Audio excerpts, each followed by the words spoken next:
If you're frustrated because you're losing too many matches, then hopefully this video is going to help you a lot, because I want to explain the 3 most common mistakes that I see from players that send me videos for match analysis. These 3 mistakes cost more lost points, which lead to lost matches, than anything else. And the best thing is they can be really quick to change and fix, so you can start turning your results around. Now, it's really important that you record yourself playing a match so you can get data about what you're doing. Because I also find most people are really unaware of what's happening when they're playing. They think they're losing because of one thing, but when you watch the footage back, it can be really clear what's happening. So make sure you do that. And let's dive into it.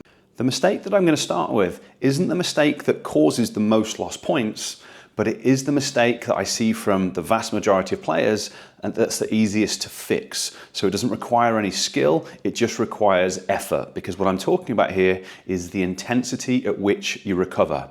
Far too many players hit their shots and they either ball watch or they recover slowly into position. And because they don't get back into position in time, they then don't prepare quickly enough. And by not preparing quickly enough and getting set up in optimal position, it massively increases the chances that you're going to miss your next shot, which then leads to lost points. And like I said, this is the easiest one to fix. There's no skill required. You just have to have the intent that as you hit your shot, you're going to immediately start to recover. And what I generally recommend is starting your recovery before you look down and see where your ball's going. You won't fully be able to do it because your natural reaction as soon as you start moving is to look down the other end. But if you go with that intent and then try and drive off your outside leg, it's going to make a massive difference very quickly, because it cannot be overstated enough how important this is. And it might be a case of practicing your recovery steps. So getting out there without a ball and practicing hitting a wide forehand and transitioning and recovering back into position, or hitting an inside out forehand or a short forehand or backhand or whatever shot you want to work on. Practice the movement of recovery as part of your shot. You set up in the right position, you swing, and as soon as that back or outside leg pivots round on whatever shot you're doing, you drive back to the middle. And if you work on this and you make it into a habit, it is going to very quickly give you much more time on your shots, which is then going to decrease the number of errors you make and can lead to a massive change in your results relatively quickly. The second mistake we're going to talk about is the #1 cause of lost points and lost matches at basically all levels of the game, but especially at slightly lower levels of the game. And that is poor shot selection. Players going for shots and being too aggressive that they do not have the ability to execute on a consistent basis. You've got to record yourself and watch it back to see how many times you do this, because I see it from every player that sends me video. They're getting a short ball that maybe a professional player might attack, and they're trying to rip it either for a winner or trying to force an error, and they make them occasionally, but they miss far more than they make, which means it's an absolutely terrible tactic. The way that you want to think about this is, unless you can consistently execute a shot 9 out of 10 times, or minimum 8 out of 10 times in practice, it isn't a shot that you should go for in a match. If you're only making it 3, 4, 5, 6 times out of 10, it's going to be a losing tactic to try and hit that shot.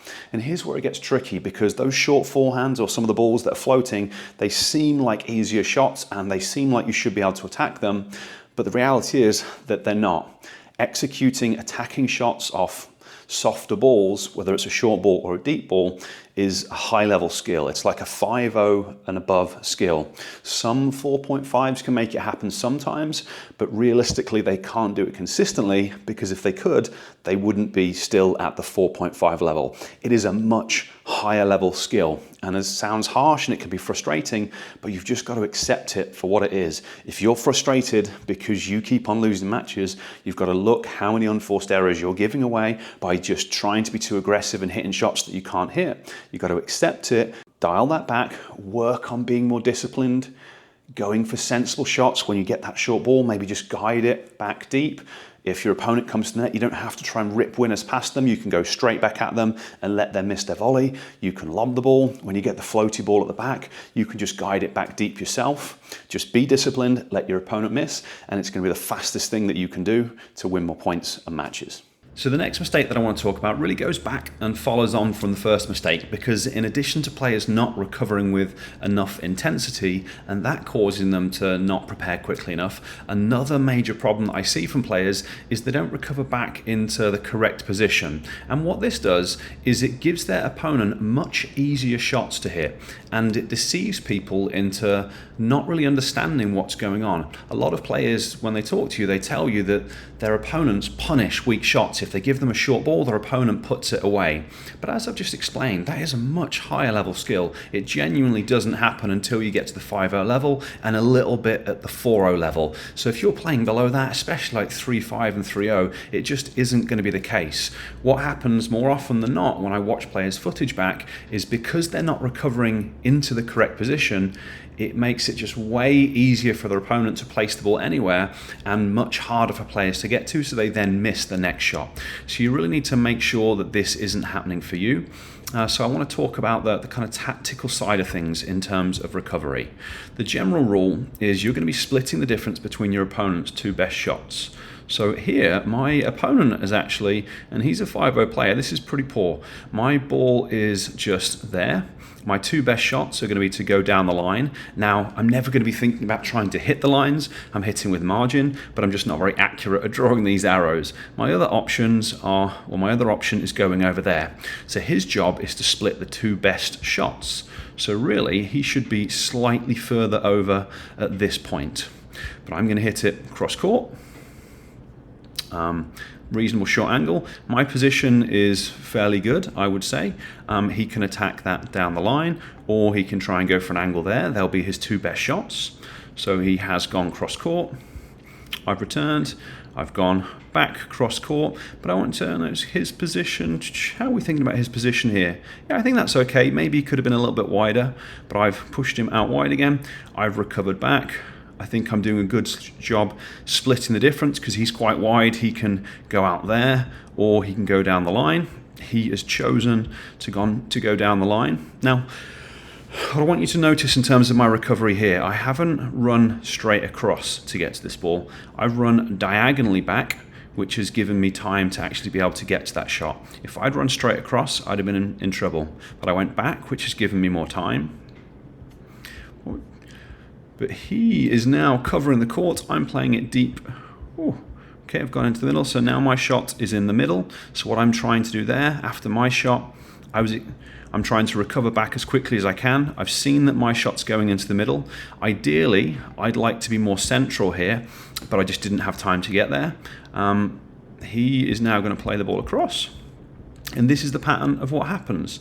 So again, I'm going to argue that my opponent is in the wrong position here because he's pushed me out wide, and I can go here or I can go here.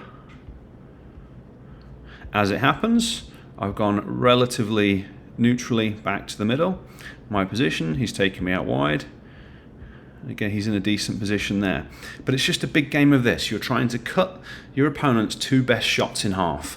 Now, something else that's going to be really important is if I was to give my opponent a shorter ball, because this guy does have a pretty decent forehand that he can be aggressive with. He's a 5-0 player. But if I give him a short forehand into the middle, I'm not going to recover into the middle there.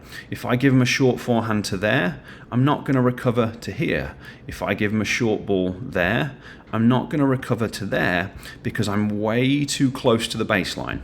So if I think that he is going to be able to attack it, I'm going to split the difference between his two best shots, but I'm going to move back. So say I give him the short ball here, I'm going to move back and I'm going to recover into this position here. So by recovering into this position here, it now means that if he attacks deep, I'm more likely to be able to get it. Whereas if I recover into the position here, it's much easier for him to hit that past me than if I'm back here. So you want to be thinking about two things. Splitting the difference between the two best shots is one of them. So if you hit the ball in the middle, you're going to be roughly in the middle. If you hit the ball to the forehand or to the backhand, you're going to be on the backhand, and vice versa. So you've got that. And then you've also got moving forwards or back. If you hit a weaker ball that's going short, you're going to be retreating back. Whereas if you hit a deeper ball and you can see you're pushing your opponent back, you're going to move more towards the baseline. So what I want you to do is record yourself to find out whether you're doing this, because as you've just seen, my opponent, he's a pretty decent player, but he's leaving a little bit of room on the table in terms of his position. He's getting away with it because he's playing against me left-handed, and I don't have the ability to execute certain shots. But if this was the olden days and he was playing me right-handed, I'd have been able to punish him with that because of his positioning. I had more options in terms of attacking shots. But you need to look what you are doing and find out if you're following this, because this is such a common problem that I see. So if you fix those three issues, that is going to very quickly help you to get better results and start beating the players that you're currently playing against. But if your goal is to be able to raise your level and to be able to beat higher level players as well, then eventually you do need to develop the ability to execute more and more difficult and more aggressive shots. Now, part of that is going to come down to practicing consistently over time, but the other side is how skillful you are. The reality is that tennis is a sport that is dependent on your level of skill, and very few players actually possess the skill to become a 4.5, a 5.0 player and above. That's just what the percentage is show us. So if you want to really take your game to the next level, yes, you've got to practice, but what you also need to do is work on improving your level of skill, your eye to foot, your eye to hand coordination. And that's something that you can do using brain-based training. So if you'd like to learn about that, I've got a class that's going to teach you all about it, and I'll leave a link to it down in the description. This is something I learnt myself, overcoming my own frustrations in tennis. Although I grew up playing tennis at a young age, I only got to a certain point basically because my timing sucked. So whenever I tried to go for my shots, I made too many unforced errors. I tried coaching, I tried the regular things to fix the problems, and it didn't work. But what finally did work was when I learned about the brain side of things. I had issues with my visual system that affected my ability to judge depth, and I had issues with my coordination, which were affecting my ability to time the ball properly. Once I fixed those, it really kind of changed what was possible for me back when I was playing right-handed, and it's also what's let me get to a 4.5 level with my left hand in such a short space of time. So the class is down below if you would like to learn more. Otherwise, I hope you found this video helpful. I know the three concepts that I've talked about here aren't glamorous and aren't exciting, but this is the reality of the way that tennis works. If you keep losing matches and you want to change it, record yourself, get really critical, find out where you're going wrong. You'll probably see that you're doing all these three things, work on fixing them, stuff's going to change. Thanks for watching. Any questions or comments, leave them down below, and I'll catch you next time.